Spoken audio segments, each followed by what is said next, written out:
আজকে আমাদের আলোচনার বিষয় হলো ক্যাপাসিটর। তো ক্যাপাসিটর কিভাবে কাজ করে, ক্যাপাসিটর কি, সে বিষয় নিয়ে আমরা আপনাদের সাথে আলোচনা করব। ক্যাপাসিটর একটি মূলত বৈদ্যুতিক চার্জ সঞ্চয়ক যন্ত্র বিশেষ। এর বাংলা অর্থ ধারক। ইলেকট্রিক্যাল কিংবা ইলেকট্রনিক সার্কিট যুক্ত হয় ও বৈদ্যুতিক চার্জ সঞ্চিত করে। আবার সার্কিটের প্রয়োজনে উক্ত জমাকৃত চার্জ অবমুক্ত করে। তার মানে এখানে এই যে ক্যাপাসিটরের যে সংজ্ঞাটি আপনাদেরকে দিলাম, এই ক্যাপাসিটরের সংজ্ঞার মাধ্যমে বোঝা গেল যে ক্যাপাসিটর মূলত কাজ হলো চার্জ এবং ডিসচার্জ করা। মানে এটি ক্যাপাসিটর এনার্জিকে স্টোরেজ করে, মানে চার্জ হয়, তার সাথে সাথে এটাকে আবার প্রয়োজনে ডিসচার্জও করে এই ক্যাপাসিটর। সহজভাবে বোঝাতে একে খুব ছোট আকারে ব্যাটারির সাথে তুলনা করা যেতে পারে। ছোট আকারের ব্যাটারি, যেটা শর্ট টাইম ব্যাটারি, এটা পার্মানেন্ট ব্যাটারি বলা যাবে না, শর্ট টাইম ব্যাটারি। ব্যাটারি এর বৈদ্যুতিক চার্জ দীর্ঘ সময়ের জন্য জমা করতে পারে, অপরদিকে ক্যাপাসিটর খুব স্বল্প সময়ের জন্য চার্জ জমা করতে পারে। তো বুঝতে পারছেন, ক্যাপাসিটর কিন্তু দীর্ঘ সময়ের জন্য চার্জ জমা করে না। বিভিন্ন ধরনের ক্যাপাসিটর আছে। ক্যাপাসিটর বিভিন্ন সাইজের, বিভিন্ন ধরনের হয়ে থাকে। এক এক ক্যাপাসিটরের বৈশিষ্ট্য ও কাজ এক এক ধরনের।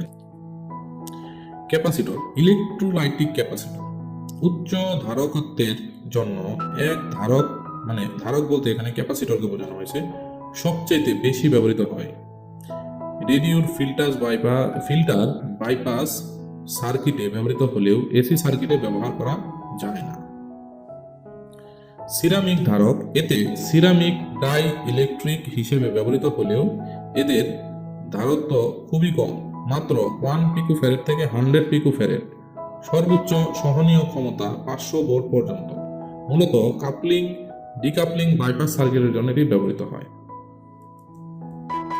এছাড়াও ভেরিয়েবল ক্যাপাসিটর পরিবর্তনশীল বায়ু ধারক, মানে পরিবর্তনশীল ক্যাপাসিটর, যেটাকে ভেরিয়েবল ক্যাপাসিটর বলে। এর মান প্রয়োজন মতো বাড়ানো বা কমানো যায়। এতে অনেকগুলো অর্ধবৃত্তাকার সমান্তরাল অ্যালুমিনিয়ামের পাত দুভাগে ভাগ করে বসানো থাকে। পাতগুলোর মাঝে বায়ু ড্রাই ইলেকট্রিক এর মাধ্যম হিসেবে কাজ করে। টিউনিং সার্কিট হিসেবে এদের ব্যবহার করা হয়। মোবাইল ফোন সার্কিট সহ বিভিন্ন কার্ড সিস্টেম চিপস হিসেবে SMD surface Mount device capacitor ব্যবহার করা হয়। এ প্রকার ক্যাপাসিটর পোলারিটি, নন পোলারিটি দুই ধরনের হয়। একটা হলো পোলারাইজড ক্যাপাসিটর, পোলারাইজড, আর একটা হলো নন পোলারাইজড। তবে পোলারিটি ক্যাপাসিটরের এক পাশে দাগ কাটা থাকে, আর সিরামিক নন পোলারাইজড, যেটা নন পোলারিটি ক্যাপাসিটরের উভয় পাশেই দাগ থাকে। আচ্ছা, এখন আসেন ক্যাপাসিটরের ক্ষেত্রে মূলত এনার্জিকে স্টোরেজ করার জন্য ইলেকট্রিক্যাল যে চার্জ, সে চার্জকে স্টোরেজ করার জন্য ক্যাপাসিটরের ব্যবহার করা হয়েছে। It's one kind of battery, মানে ব্যাটারি বলতে শর্ট টাইম ব্যাটারি, পার্মানেন্ট বলা যাবে না। এখানে আরো একটি বিষয় আমরা বলে রাখি, ক্যাপাসিটর মূলত একটি ফাঁকা কম্পোনেন্ট। ফাঁকা কম্পোনেন্ট আমরা বর্তমানে মোবাইল ফোনে যে ধরনের ক্যাপাসিটর ব্যবহার করা হয়, পোলারাইজড ক্যাপাসিটর, যে পোলারিটি যে সমস্ত ক্যাপাসিটর ছিল ওগুলো নোকিয়ার আগের যে মান্ধাতা আমলের যে ফোনগুলো আছে সেই ফোনগুলোতে ব্যবহার করা হতো। তবে এখনকার যত লেটেস্ট সার্কিট আছে সব সার্কিটগুলোতে নন পোলারাইজড ক্যাপাসিটর, যার কোনো পোলারিটি নেই, দ্যাট মিন যার কোনো পজিটিভ নেগেটিভ প্রান্ত নেই, এটি একটি ফাঁকা কম্পোনেন্ট, যেটা এখনকার মোবাইলগুলোতে ব্যবহার করা হয়। তো ক্যাপাসিটরের স্যাম্বল দেখেন, স্যাম্বল দেখতে ঠিক এরকম, আর ক্যাপাসিটরের দেখতে ঠিক এরকম। যাই হোক, এখন ক্যাপাসিটর মূলত কি কি কাজে আমরা ক্যাপাসিটর ব্যবহার করে থাকি। আচ্ছা, ক্যাপাসিটর মূলত এনার্জিকে স্টোরেজ করার জন্য ব্যবহার করা হয়। ক্যাপাসিটর ডিসিকে ব্লক করে এসিকে পাস করানোর জন্য ব্যবহার করা হয়। দ্যাট মিন ক্যাপাসিটরে কখনো ডিসি কারেন্ট পাস হবে না, মানে ক্যাপাসিটর এক প্রান্ত দিয়ে ঢুকার এক প্রান্ততে কখনোই ডিসি কারেন্ট পাস হবে না, এসি কারেন্ট পাস হবে। আর এটা মূলত আমাদের ক্যাপাসিটর ফিল্টারিং এর কাজ করে। ফিল্টারিং এর কাজ করে, তার সাথে সে আমাদেরকে ওয়ান কাইন্ড অফ প্রোটেকশন দেওয়ার জন্য ব্যবহার করা হয়। কিভাবে? যেমন একটা সার্কিটে যখন একাধিক ক্যাপাসিটর ব্যবহার করা হবে, সেই সার্কিটে যদি কোনো ধরনের বৈদ্যুতিক গোলযোগ হয়, সেই বৈদ্যুতিক গোলযোগের কারণে ক্যাপাসিটর নিজে তার যে লোড ক্ষমতা আছে সেই লোড ক্ষমতার বাহিরে যদি সেখানে প্রবলেম হয়, সে নিজে কেটে শর্ট হয়ে যাবে। সে ক্যাপাসিটর মূলত শর্ট হয়ে গেলে যদি ক্যাপাসিটর খারাপ হয়ে যায়, সেটা ফিউজের রূপ ধারণ করে, সেই ক্ষেত্রে সে নিজে খারাপ হয়ে যে আমাদের যে সার্কিটটা আছে সেই সার্কিটকে রক্ষা করে। আবার অনেক সময় সে ফিল্টারিং এর কাজ করে, স্টেবল করে, মানে কারেন্টকে স্টেবল করাও হলো ক্যাপাসিটরের কাজ। আবার কাপলিং করে, দুইটা লাইনকে কিংবা দুইটা সিগন্যাল লাইনকে সংযুক্তকারী হিসেবে ক্যাপাসিটরের ব্যবহার প্রচুর রয়েছে মাদারবোর্ডে। আমরা মানে যখন সার্কিটের ক্লাস করবো দেখতে পারবেন যে প্রচুর পরিমাণের কাপলিং ক্যাপাসিটর আমরা দেখাবো মোবাইল মাদারবোর্ডে। ক্যাপাসিটর দেখতে কেমন দেখেন, মোবাইলের মাদারবোর্ডের ক্যাপাসিটরগুলো দেখতে ঠিক এরকম। এটা হলো নেটওয়ার্ক ক্যাপাসিটর। এই ক্যাপাসিটরগুলো মোবাইল মাদারবোর্ডে ব্যবহার করা হয়। এইগুলা অনেক আগে ব্যবহার করা হতো, এখন আর এগুলো মোবাইল মাদারবোর্ডে ব্যবহার করা হয় না। এটা মোবাইল মাদারবোর্ডে ব্যবহৃত হয় না, এটা এসি সার্কিটে ব্যবহৃত হয়। ফ্যানের মধ্যে এই ধরনের ক্যাপাসিটর ব্যবহার করা হয়। Capacitor, mica capacitor, ceramic capacitor and electrolytic capacitor. দেখেন ক্যাপাসিটর একটি প্যারালাল সার্কিটের মধ্যে দেখতে কেমন। আপনারা দেখতে পাচ্ছেন যে প্যারালাল সার্কিটের মধ্যে এটি কিরকম দেখতে সেটা আপনাদেরকে দেখিয়ে দিলাম। ক্যাপাসিটর রিপ্রেজেন্টেড লেটার হলো সি, আর ক্যাপাসিটরের ইউনিট হলো ফ্যারেড। ক্যাপাসিটরের রিপ্রেজেন্টেড লেটার হলো সি, আর ইউনিট হলো ফ্যারেড। ফ্যারেড হলো এটার মান বা ইউনিট। যেমন 1 farad equal to 1000, 1 microfarad equal to 1000 nanofarad, and 1 nanofarad equal to picofarad. That mean ক্যাপাসিটরের ইউনিটের মধ্যে অনেকগুলো ধরন আছে, ফ্যারেড, কিলোফ্যারেড, মাইক্রোফ্যারেড, ন্যানোফ্যারেড, পিকোফ্যারেড, অনেক ধরনের ইউনিট আছে। এই সার্কিটে দেখতে পাচ্ছেন এটা একটা ক্যাপাসিটর। এটি হলো ক্যাপাসিটরের স্কেমেটিক ডায়াগ্রামের স্যাম্বল বা ক্যাপাসিটরের চিহ্ন।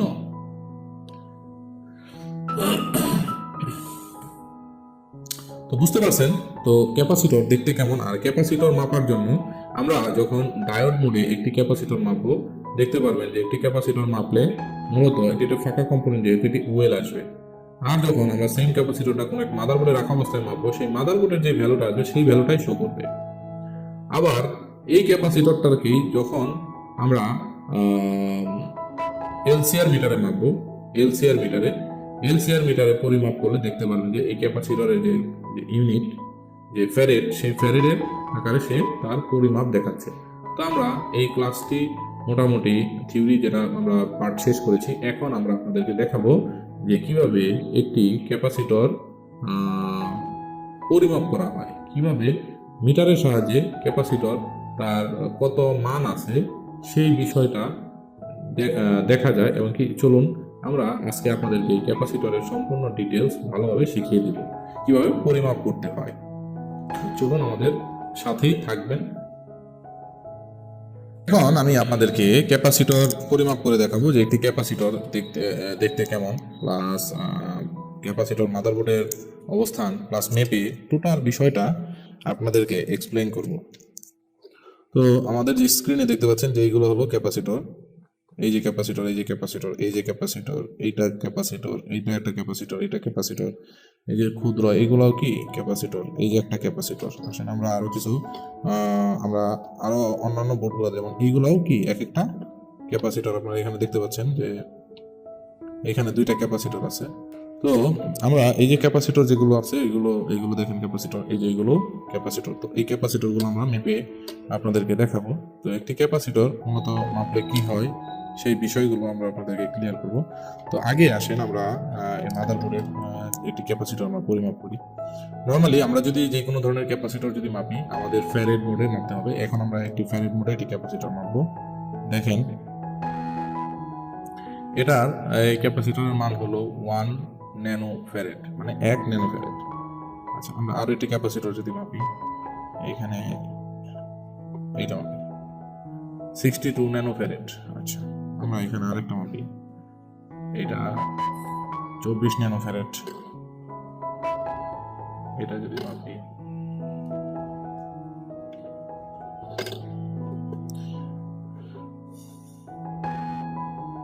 এইখানে আমরা একটু ক্যাপাসিটর মাপবো। দেখেন 0 ন্যানো ফ্যারেড।